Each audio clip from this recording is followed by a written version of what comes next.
Hey guys, this is Jason back here one more time. Hey, I'm going to pour this curb real quick. Told I'd come back and show you how to pour this full. So what I did is went ahead and finished the final bed of dry pack in there for the tile. Now I've got my form on the inside, and I'm going to go grab my mud real quick and we pour that thing.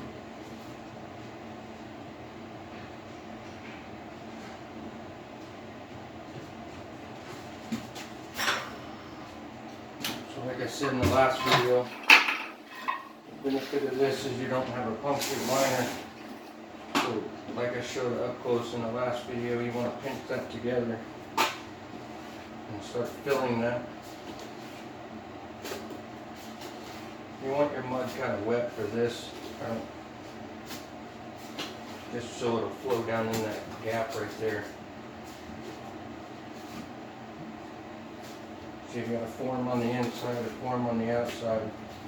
After you finish your dry pack, you cut that off right there in a straight line. And you just keep filling that up.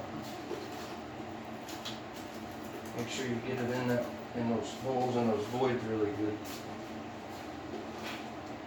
Tomorrow this thing will be stronger than a steel bridge. All my curbs are always poured of concrete.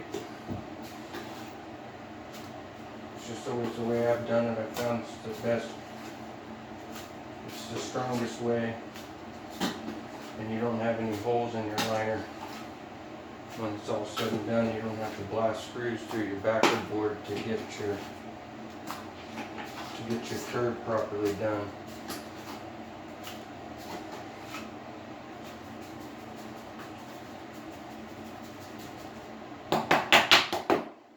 Make sure you kind of tap on that form on the outside like you would if you were pouring concrete slab. It has to get rid of any holes, voids in there.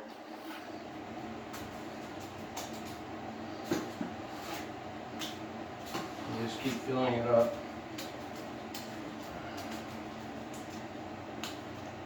Tomorrow when you come back, these boards just pop right off. The mud doesn't really grab to the boards too well, so they do come off fairly easy. And you want to have pitch into the shower on your curbs. I don't normally worry about that with this. This is getting a solid surface, like a piece of granite slab for a curb top, so you can mud it up a little extra on the outside and tilt it in towards the shower.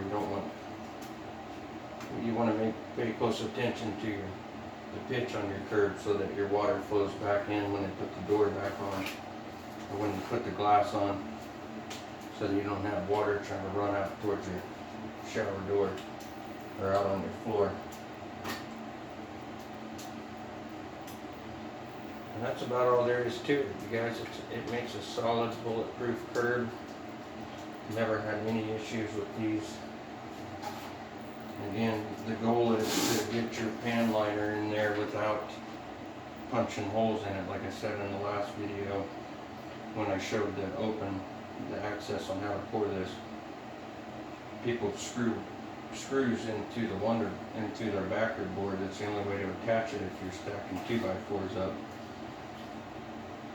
And this is just kind of rough. You can always, when you go to put your top on, whether it's tile or solid surface like this one, I usually pour them just a little bit low so they're not too tall, and then I can build it up as needed. It's easier to build it up than it is to try to take it. You can't take it down.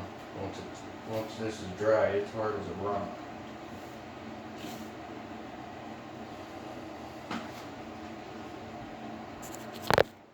Okay, like I said,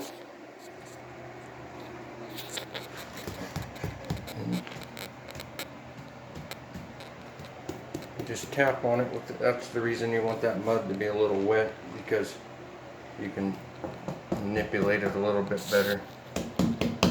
Just tap that in, get that mud to go in those voids really nice.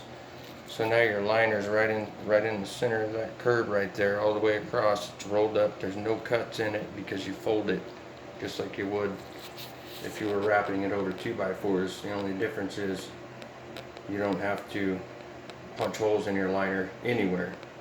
This thing will hold water and not leak just the way it is right now. Tomorrow, once this is all dry, I'll come back and I do waterproofing, you know, the outside jambs all the way up the corners. I waterproof the corners all along the bottom of there. Just do like a, you know, come out on your pan, on your mud work about 3 inches, the perimeter and up the wall. You don't want to waterproof your whole pan. You want that mud to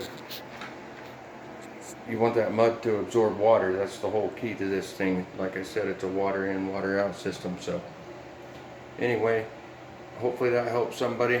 I appreciate you guys watching. We'll see you on the next one.